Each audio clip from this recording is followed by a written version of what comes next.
right, welcome to the show. Today we have a very special guest.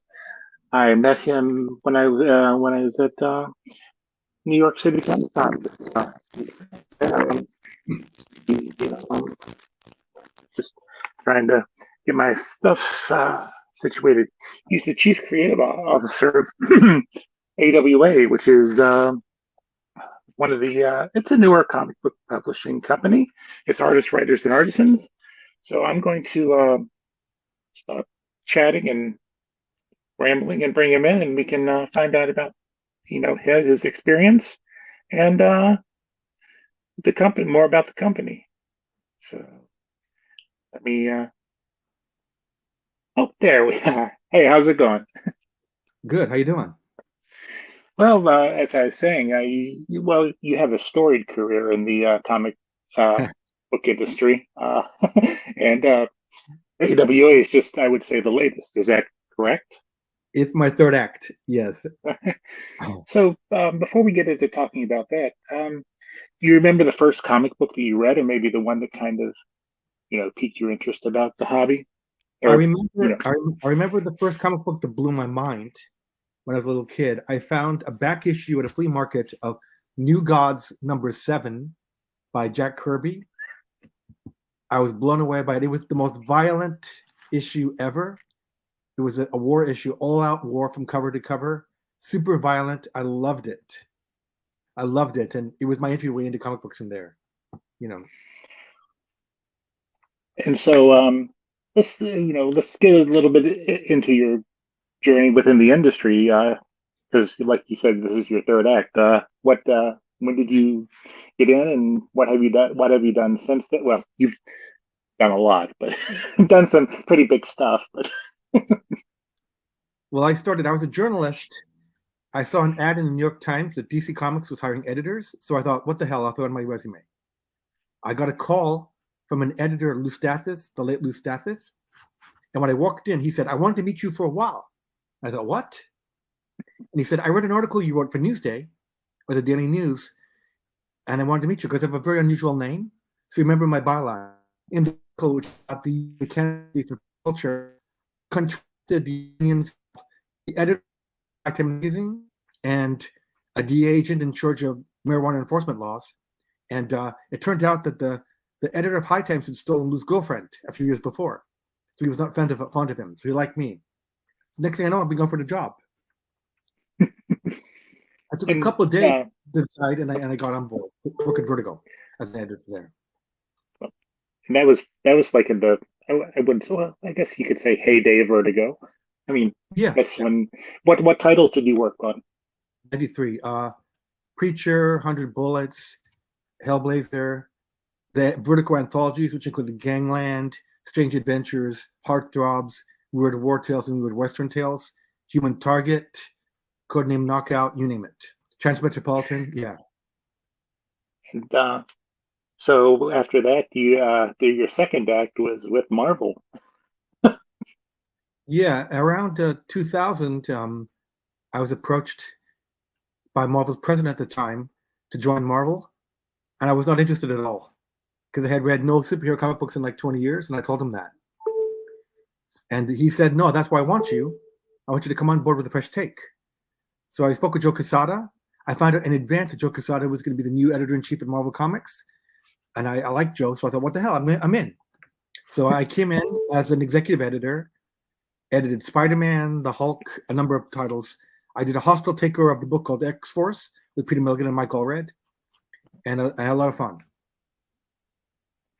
And so your third act, which you're currently in, is you are one of the co-founders of AWA, and that's why we're here talking because Exactly, that's yeah.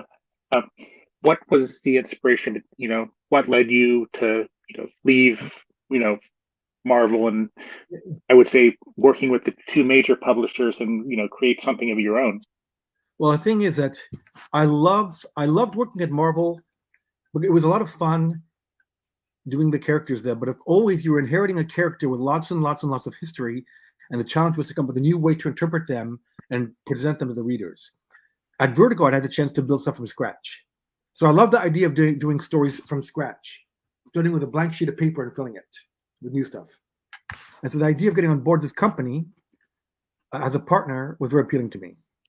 For me, it seemed like a once in a lifetime opportunity to get out there and take everything I'd learned at Vertigo and at Marvel, working on creator owned at Vertigo, and then work for hire at Marvel. And having made numerous contacts and friends along the years, I thought this is a great opportunity to come out there and build a new publisher that's doing daring new stories that blend, that cover old genres and blend old genres, you know? And so with AWA, do you guys actively seek, the creators that you work with, or do you have people, kind of come and pitch stuff to you? It's a combination. When we started the company, I reached out to friends and family, so to speak, people I had relationships with in the past, like Garth Ennis, Frank Cho, Matt Diodato, Ben Percy, people I'd worked with in the past that I wanted to work with more. Also, people I could trust to be discreet about my conversation with them, so that they would not reveal the company was being built. So it's a really good move. So I got a lot of people on board. J. Michael Straczynski being a key person, of course, in the mix. Reginald Hudlin, I got them all on board. But since then, I've received pitches from various people. One of the first things I bought was from Ollie Masters and Rob Williams, a book called Old Haunts. I work with Rob, but not with Ollie. But I wanted to. So I bought that immediately and made that the book Old Haunts. Nice. And I think it was it last year or 2 years ago that you brought Mike Cotton on those with the publisher with the group. He's I refer to him as a managing editor because he's publishing operations.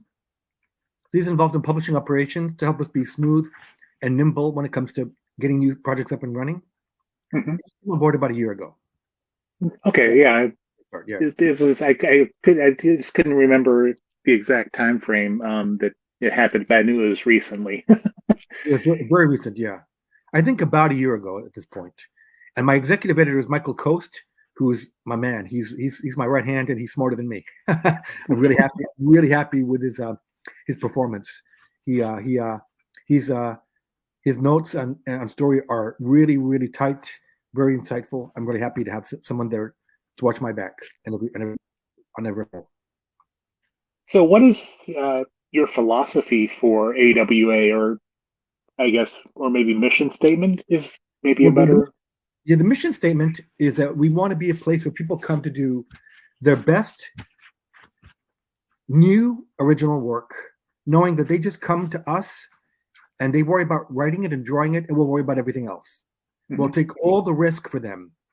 In other words, they can bet on their original work without knowing there'll be a paycheck no matter what. And they will be there not only to publish the book, but to shepherd it through the rest of the process as well. Because no one makes a comic book saying, I hope it's just a comic book. Please don't make it a movie or a TV show. No one says that. You want to make a good book, but you want to make a story that can be translatable as well. So the thing is, we're much more than just a comic publisher. We have a studio with our studio head, Zach Student, who are chaperoning our projects to Hollywood. We've already sold 5 things at this point. We can't announce all of them. We've only announced Chariot with Warner Brothers and Joe Kosinski of Top Gun Maverick directing. We've got other deals already made that could be announced by the studio or streamer later. Zach Student takes a very, very organic approach, a la carte approach to getting projects up and running. Just at New York Comic Con, we sat down with a writer of one of the books, a A-list movie director who directed one of the last year's biggest movies and some of the biggest movies of the last 5 years, who's going to direct the film, and a screenwriter who is also A-list, who's working with the writer and the director to come up with a perfect take. We have a producer, we have a director, and a screenwriter, and they involved the writer very much in planning. Because what happens in comic books, you make a comic book and you go out there with a book and you hand it they option it, then you wait, you're out of the loop. They option it and then you wait. You're in what's called development hell. How long will it take? You've got no muscle to move forward. We're different because we bring a full package to Hollywood. Not just it's not naked IP now.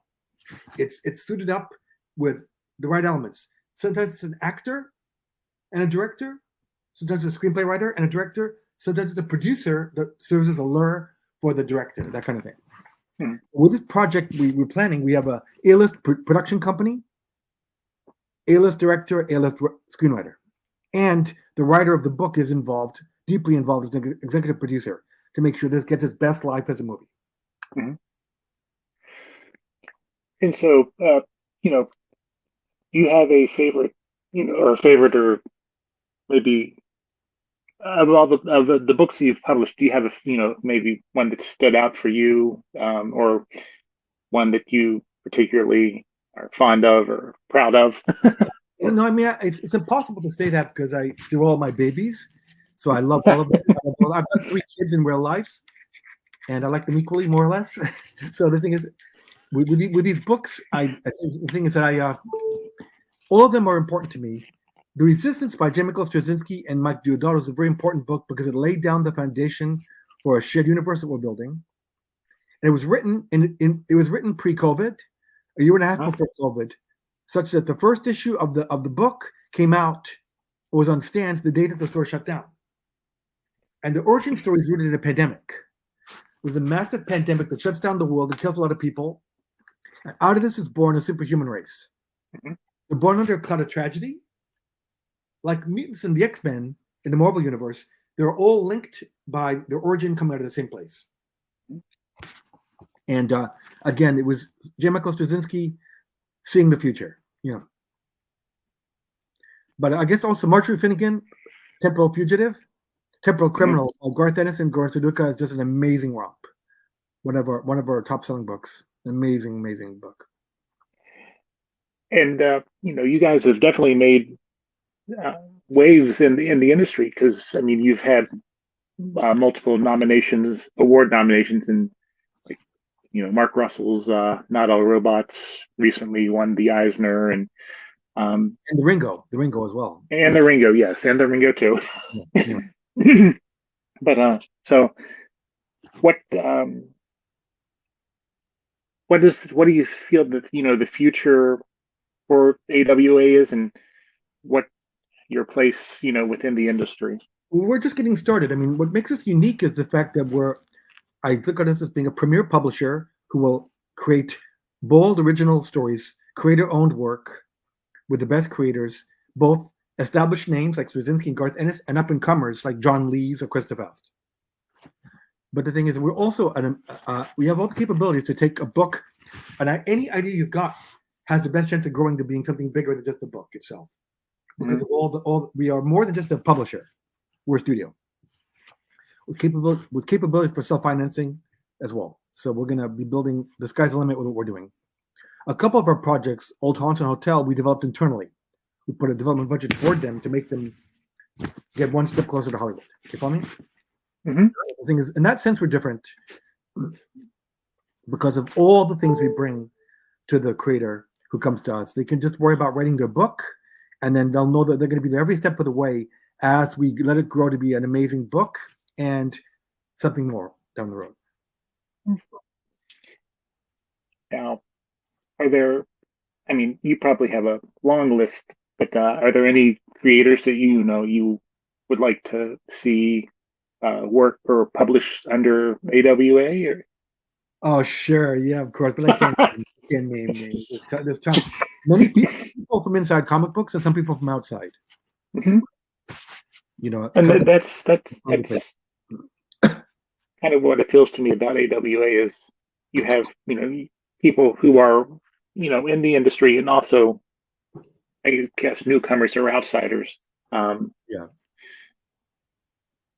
Now, is there anything else that maybe I haven't talked about that you wanted to say about AWA, or just the industry in general? Yeah, I mean, the thing is, I loved it when COVID happened, and once again they declared the death of comic books. Once again, I think the Times said one more time, we're dead. We're not dead. We're still here. There's growth in the market. The stores withstood it. As long as people could tell new stories that are fun and worth reading, we're going to be around. Mm-hmm. And there'll be new developments in the industry too that we can't foresee yet. They'll help it grow and build. the development of Web3, for instance, could be a real tool for building community in advance of a book being published. Hmm. And the more and more people see people coming in from other arenas, journalism, prose writing, screenplay writing, to do comic books, the more and more it's going to be seen as a place you can go to tell your story and tell it in the immediacy of getting it seen soon, with not too many chefs in the kitchen to get it made. That's important as well. Yeah, definitely. So currently, you yourself, are you reading anything that, and it could be anything that, is, really catching you as a fan? As a fan, these days I've been reading more novels and books than comic books, just because I'm out there looting and pillaging and getting people to work with. You know what I'm saying? I like what James Tynion is up to these days. Yeah. He's a fun read. Something That's Killing the Children is a really good book. I enjoyed that. Jeremy Holt's Made in Korea was wonderful. When I read it, I reached out to him, and we've got a book with him coming up, an OGN called Gatsby. He's an amazing voice. So I went and got him. We've had a really good time working together. Yeah. So how was the rest of your New York City Comic Con? Because I know that the get together that AWA put on was the first night, and that was fun, and thank you very much, and I appreciated the invite. It was great. I think that one of the highlights to me, we had the panel that was about adapting classic works into graphic novel format, at which two of our creators, Jeremy Holt for Gatsby and Axel McCormick for The Crimson Cage, were on board to talk. And we filled one of the bigger rooms to the rafters, and everyone had questions. It was very lively. I was really amazed by the turnout for that and the response. And also, like I said, we had to sit down with this director and the screenwriter about this series that's being adapted as a major motion picture. And again, it was an amazing conversation to see the writer engaged with the screenwriter and the director talking about the project, asking the writer questions about the characters, the world, everything, to build and shape the movie. And it was fascinating to see the handoff. You know what I'm saying? Where it was, you're sitting there knowing that the fruits of my labor and of Zach's labor were coming together at the same table, and to see the chemistry, it was amazing. So, what have you learned, throughout your career that's kind of helped you, make AWA what it is today? Well, I think part of it is that, and this is very true of my days at Marvel, I think it's important that the stories you tell are relevant to today and what we're worried and thinking about now. I think the more you tell stories that are just fantasy, pure fantasy, they have no application to what we're living and breathing right now, the more remote you are. You want to have a way to get people on board where they feel not that they're living the life in the comic book that they're living in real life, but just that it reflects what they're concerned about. And so it's important to be topical and relevant to the world right now. When I was at Marvel, it was important to me. I did a Black Captain America in 2000, who turned up on Captain America, the Winter Soldier and the Falcon TV show. It's amazing to see, because I got pummeled by the hardcore fans when I did that in 2000. They hated me. You're ruining my childhood. But to see it on TV, to see Shuri, the Black Panther's sister, in the costume in the new movie, the #1 movie in the world, when I did that with Reggie Hotland in the early 2000s, is very validating. To see it on the big screen, because again, I took a pounding. What are you doing? Well, the outside world loves it. So to see her as the central character in the biggest movie in the world right now is amazing. And are there, any other characters? I mean, in the, established characters that you would, would be like a dream project for you. I mean, it could be from either company. I mean, oh, you mean to? I know I know how you're. Yeah. Well, I love the Punisher. The Punisher is my favorite Marvel character, so I really loved working with the Punisher and building Punisher Max as a crime book, not a superhero book. And this may surprise you, but at DC, I love Wonder Woman. I love Wonder Woman. In fact, when I was going to leave DC for Marvel, I was offered Wonder Woman as bait to stay. I love the character that much. I love that character.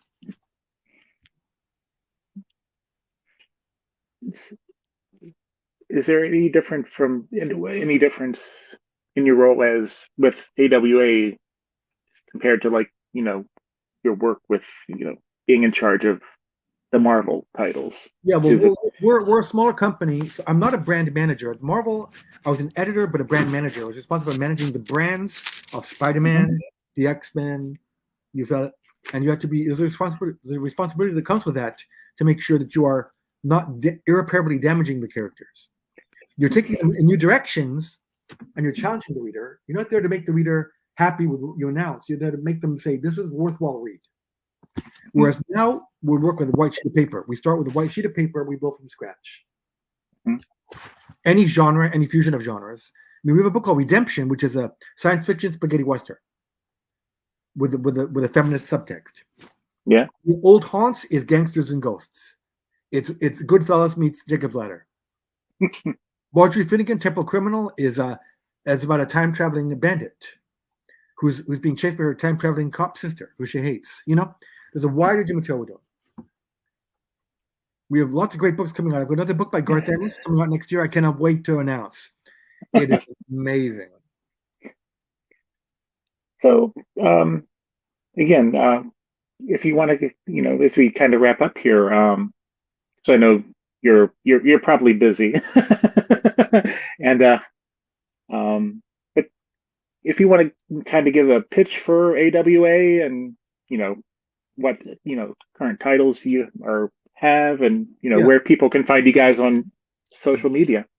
I'd say, look, if you're a fan of peak Vertigo books or the new Marvel books that came out in around 2000, when people like Grant Morrison and Peter Milligan were having fun with perennial characters at Marvel, you might like AWA. A lot of people that like those books like our books because they got the same sensibility. And the thing is, right now we have a big book coming out in December called The Resistance Universe, The Origins.